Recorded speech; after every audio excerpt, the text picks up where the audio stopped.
good morning! So, happy Sunday na naman po sa ating lahat.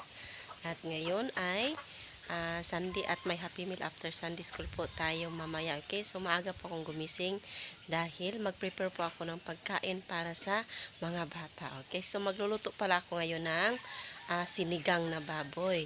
Okay, so sinigang na baboy ang lulutuin ko ngayon para sa pagkain ng mga bata. Okay, so babalik ako mamaya para sa pagpapakain ng mga bata. Okay, so God bless everyone. Happy Sunday!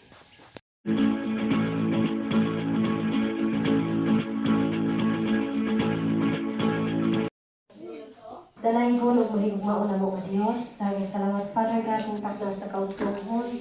Amo dyan kami pasalamatan sa imong grasya, sa imong panalangin, Lord, imong ihatag na usap mo, Lord.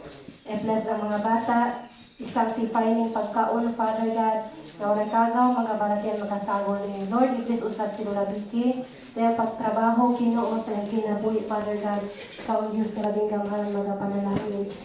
Lord, mga busog, mag-enjoy ang mga bata sa blessings, Lord. Nagikan kanimo. More blessings pag yung Ginoo, among dawaton, labi na ang good health o protection. Dalayon ka sa katapusan, ang mga isa na diya kanimo, ipasalamatan ng tanan. In Jesus' name, Amen. Amen.